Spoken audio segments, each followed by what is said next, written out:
नमस्कार प्यारे विद्यार्थियों, स्वागत है आपका एक और क्लास में।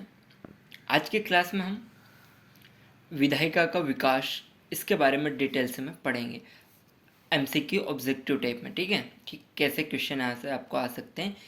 विधायिका का विकास टॉपिक हम कवर करेंगे। तो चलिए शुरू करते हैं।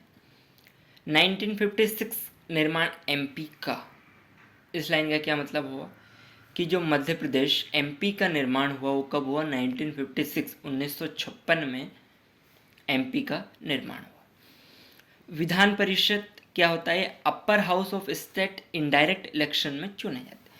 विधान परिषद क्या होता है?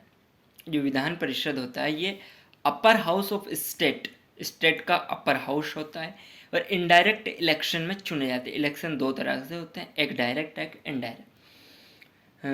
डायरेक्ट लेट्स एग्जांपल, आप अपने इधर सरपंच का ले लो या एमएलए का ले लो, हम खुद देने जाते हैं ना वोट्स। और यही अगर हम सांसद की बात करें या प्रधानमंत्री की बात करें तो ये एक्चुअल में इनडायरेक्ट रूप में होता है ना। प्रधानमंत्री का हम देने जाते नहीं है, जिसका सांसद जानता उसके प्रधानमंत्री हो गए, या मुख्यमंत्री का देने नहीं जाते हैं। तो ठीक है ना, ऐसे हम समझ सकते हैं एग्जाम्पल के थ्रू कि डायरेक्ट इनडायरेक्ट में क्या फ़र्क। फिर बात आती है गठन की। तो assembly bills pass, Vidhan Parishad संसद को बनाने के लिए जो गठन हुआ है, क्यों हुआ विधान परिषद का? तो सांसद को बनाने के लिए इसका गठन हुआ, सांसद को बनाने के लिए इसका गठन हुआ।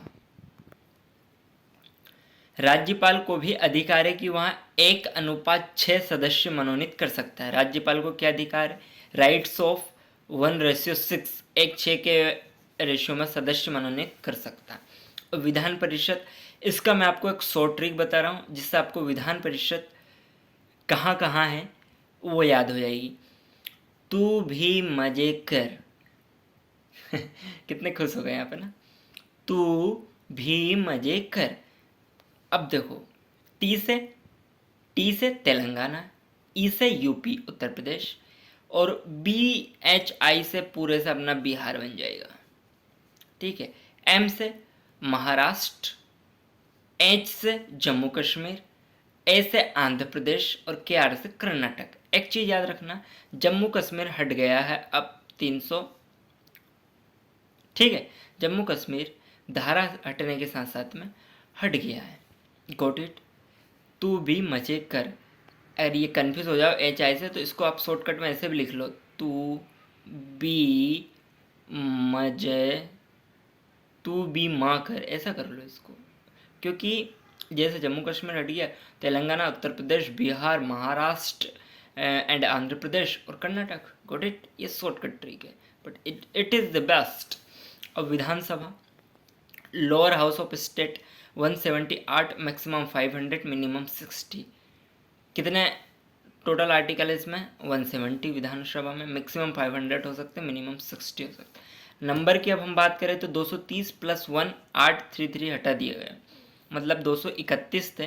230 + 1 1 हुआ क्योंकि 8 333 हट गए। Got it? इसमें 35 SC के हैं और 47 ST के। ये इंपॉर्टेंट है, आपको याद रखना। संख्या पूछी जा सकती है आपसे ना कि SC के कितने, ST के कितने, रहेगा याद। फिर विधानसभा का चुनाव, election of legislative, direct election, जिनकी उम्र 18 साल हो, सदस्य MLA। मतलब विधानसभा का चुनाव कौन लड़ सकता है? जिनकी उम्र 18 साल हो, डायरेक्ट इलेक्शन होता है और सदस्य MLA में बन जाता है। Term of legislative assembly, MLA बनने के लिए क्या टर्म है? 172, 5 वर्ष। 3 सत्र वो बुला सकता, बजट सत्र, समर सत्र, शीतकालीन सत्र। इतनी चीज याद रहेगी ना आपको। 8 अनुच्छेद 172 के अंतर्गत आता है, 5 वर्ष। 3 सत्र वो बुला सकता है, बजट सत्र, समर सत्र जो कि ग्रीष्म में आता है, शीतकालीन सत्र जो कि मानसून में आता है। ठीक है, ये वाला आप छोड़ दीजिए, not important. Got it? Dear student, आज की क्लास में इतना ही। मिलते हैं अगली क्लास में, तब तक के लिए पढ़ते रहिएगा, क्विक रिवीजन करते रहिएगा हमारे साथ। कुछ भी आपको लगे किसी भी सब्जेक्ट के ऊपर, जीके के अलावा history, polity, geography, economics, anything else, ठीक है, जो कुछ भी हो, या एक पर्टिकुलर टॉपिक पर डिटेल से में चाहते हैं, MCQ टाइप चाहते हैं, जैसा भी आप लेक्चर चाहते हैं, क्लास देखना चाहते हैं, एजुकेशन नॉलेज गेन करना चाहते हैं, कमेंट सेक्शन में ज़रूर बताइए। हमारी टीम के द्वारा आपके कमेंट के 24 आवर्स के भीतर भीतर आपको वो लेक्चर अवेलेबल करवा दिया जाएगा। Thank you.